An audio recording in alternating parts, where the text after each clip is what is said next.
Well, in 2014, I had the opportunity to go to Turkey and visit 6 cities. And it was with a local Muslim group here in San Diego.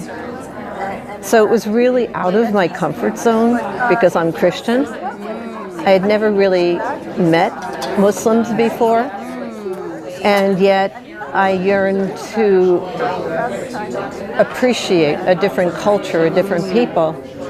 And so we went to Istanbul and Antalya and Izmir and Konya, where Rumi is buried. And then we went to a very small village, well, to me it was the size of a village, called Nigde, and then on to one more city, the name I cannot remember, Kedesi, and then flew back to Istanbul. But in between, we went to synagogues, churches, and mostly mosques. I had only set foot in a mosque once before for a very quick tour, and that was here in San Diego. To be among strange people and to be treated like family was left us in tears. We were welcomed with open arms in every city, and that to me was a life-changing experience. It was actually a small group. There were only about seven or eight of us, so it was an intimate group.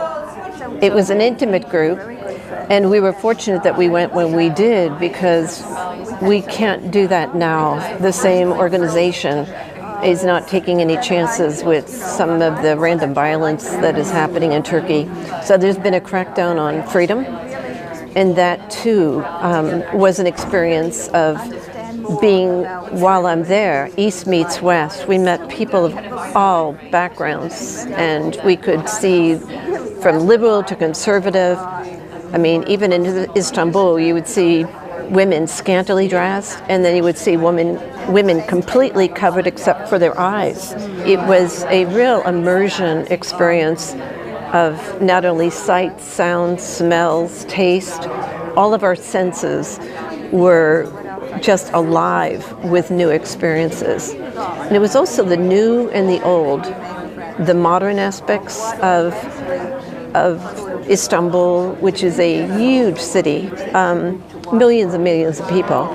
But then also to go to places like Cappadocia and visit the House of Mary. You know, you're going back, in some cases, 2,000 and 3,000 years in time. So it was quite an experience of a blend of having a new appreciation of Muslim religion and culture and thought, and also appreciating my own Christian background, particularly in a place like Ephesus, and what went on in Cappadocia with clergy and sisters that may have had to have fled from religious persecution. It was my own growing awareness and appreciation of a whole new culture and people. It's almost as though I felt like one of those horses, you know, with blinders on before I went, not realizing, not aware. And those blinders came off by the time I returned. And I just wish that I could have spoken their language, but it was really a language of the heart. Wherever we went, I remember saying to the family with whom I stayed in Nigde, he happened to be an eye surgeon, and I apologized that I could not speak more English. He could speak some English, and he said, "Your eyes tell me all." He says, "You don't have to speak the language." He said, "You are speaking with your heart through your eyes." And I thought that was pretty beautiful. Yeah.